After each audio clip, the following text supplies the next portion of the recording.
یہ دیکھیں یہ قوم کے ساتھ مذاق ہے. اور اسی طرح ڈیزل کی قیمت اس وقت آج سے 10 یا 15 روپے کم تھی, جو انہوں نے بیک وقت 30 روپے کم کیا ہے. تو یہ تو قوم کے ساتھ مذاق ہے کہ کوئی احتجاج کے لیے نکلے تو آپ فوراً 10 روپے 5 روپے کم کر دیں, اور جب کوئی نہ بولے تو آپ 15-20 روپے بڑھا دیں. اچھا حافظ صاحب یہ بتائیے گا, قوم کی بیٹیوں کو تو سڑکوں پر لایا جا رہا ہے, جبکہ خود اپنی جو بیوی ہے ان کو 7 پردوں میں عدالت میں لایا جاتا ہے. یہ تو قوم کو سوچنا چاہیے نا, یہ قوم کو سوچنا چاہیے کہ ان کی سوال رائٹ ہے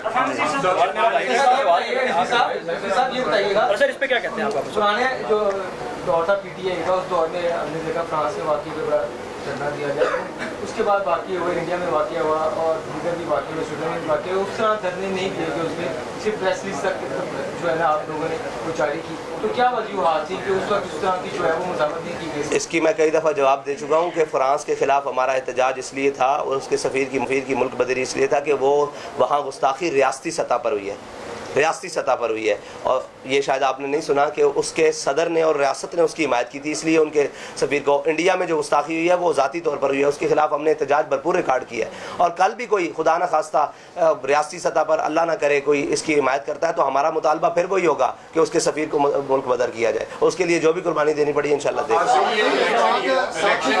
الیکشن ایئر ہے, یہ مہنگائی کے خلاف کوئی ریلی ہے یا یہ باقاعدہ طور پہ الیکشن کی کمپین کا آغاز کر رہے ہیں؟ ابھی تو مہنگائی کے خلاف ہے, جب الیکشن کے لیے آئیں گے تو انشاءاللہ ہم بتا دیں گے. جو بھی تحریک لبیک کے نظریے پر آ جائے گا اس سے کولیشن بن سکتی ہے. حکومت کی وجہ سے نہیں, اس کے پیچھے پوری معاشی ڈھانچہ اور ٹیکسز اور لیویز اور ڈیوٹیز وغیرہ, جب تک وہ کم نہیں ہوں گی اور حکمرانوں اور بیوروکریسی کی عیاشیاں کم نہیں ہوں گی, آپ تو یہ احتجاج بے معنی رہے گا, اس لیے کہ وہ اسی فارمولے کے تحت 5-10 روپے پھر کم کر دیں گے. آپ کا ہدف وہ ظالمانہ قوانین کیوں نہیں ہے جس کی وجہ سے صرف اشرافیہ عیاشی کر رہی ہے اور عوام سڑکوں پہ اور اپنے گھروں میں بھوکی مر رہی ہے؟ آپ کا ٹارگیٹ وہ ہونا چاہیے نا جس سے مہنگائی کی جڑ ہی ختم ہو جائے.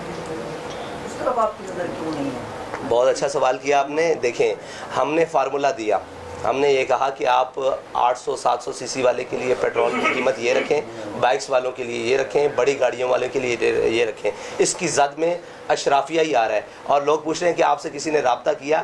ہم سے حکومت نے تو رابطہ نہیں کیا, لیکن جو حکومت کے وہ پالے ہوئے لوگ ہیں جو اس کے کمیشن کھاتے ہیں, انہوں نے ہم سے رابطہ کیا. کیا آپ یہ کیا کرنے جا رہے ہیں؟ آپ بھی پر لیٹر کوئی ہم سے کمیشن لے لیں, ہم سے کوئی بات کر لیں, تو اس کا مطلب ہے ہمارا تیر بہدف ہوا, ہمارا تیر بہدف ہوا. ان کو تھوڑی پریشانی کا سامنا کرنا پڑا. وہ ہم سے کہہ رہے ہیں کہ آپ ہم سے وہ لے لیں, کیا نام ہے اس کا, کمیشن لیں پر لیٹر, اور آپ اپنے اکاؤنٹس بتائیں, ہم ان کے اندر پیسے بھیجنے کے لیے تیار ہیں. ہم نے کہا ہمیں نہیں چاہیے, ہم قوم کے ساتھ کھڑے ہیں اور قوم کے لیے پیٹرول سستا کرو. دوسرا بات ہے ہم نے ایک پورا وائٹ پیپر دیا ان کو کہ آپ جناب 3000 سی سی 5000 سی سی والی گاڑیوں کے لیے یہ پیٹرول کی قیمت رکھیں اور نیچے یہ رکھیں, تاکہ غریب کو آسانی ہو اور اشرافیہ کو اور بیوروکریسی کو اور اسٹیبلشمنٹ کو اور جو اس میں ملک میں مفت. لاہور ہائی کورٹ نے اسپیکر اور الیکشن کمیشن کی جانب سے پی ٹی آئی اراکین کے استعفوں کی منظوری کی نوٹیفیکیشن کو کالعدم قرار دے دیا. عدالت نے تحریک انصاف کے 72 اراکین قومی اسمبلی کے استعفوں کی منظوری کے خلاف درخواستوں پر فیصلہ سنا دیا. عدالت نے اراکین کو استعفے واپس لینے کے لیے اسپیکر کے سامنے پیش ہونے کی ہدایت کر دی. اسپیکر قومی اسمبلی کو تمام ممبران کو دوبارہ سن کر فیصلہ کرنے کی ہدایت بھی کی. جسٹس شاہد کریم نے ریاض فتحانہ سمیت دیگر کی درخواستوں پر فیصلہ سنایا.